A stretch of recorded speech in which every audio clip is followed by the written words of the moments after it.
Yes, sir. The question is directed to Minister of Transport. First of all, thank you for the opportunity.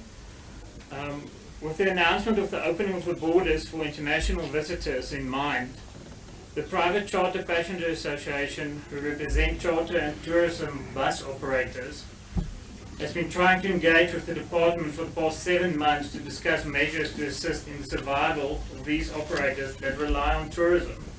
These operators have not been able to operate since the start of lockdown and are in severe distress and have not received any support from the department.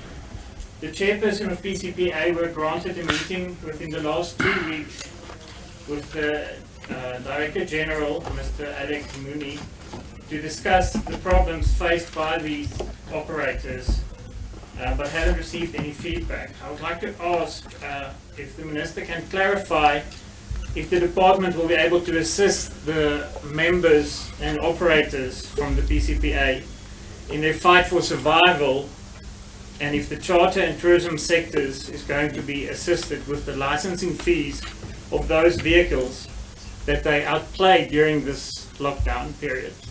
Thank you.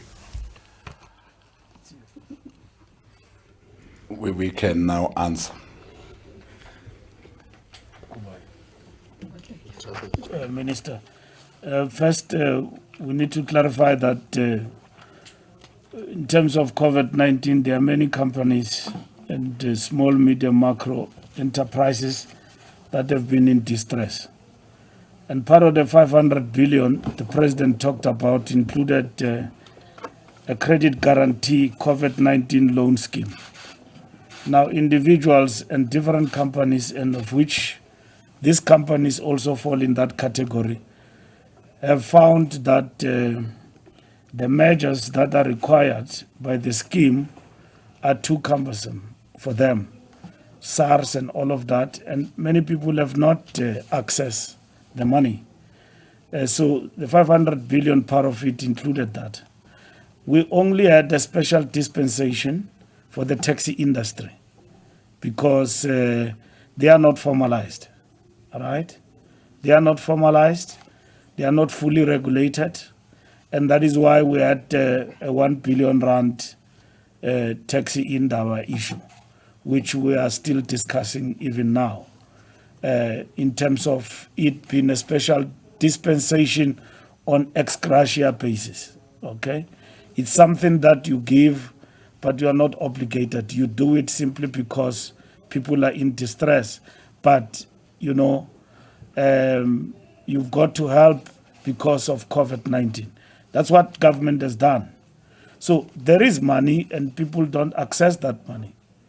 They've got companies, but some of them, probably their companies are not properly registered and all of that. So what do we do as the Department of Transport? Mr. Muyemi and the department are the right people to contact. Even ourselves, the lady sitting next to you, there is Ayanda Ali Payne, our spokesperson.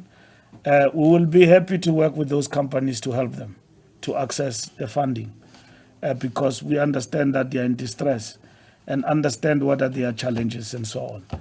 Besides that, Minister Mbalula was also having her own support to tourist companies, and I think it is about 200 million. And so those companies that were supposed to access that funding through tourism have accessed that particular money. So in this particular instance, we'll be happy to help, to assist those companies that are in distress to understand the challenges that they are faced with.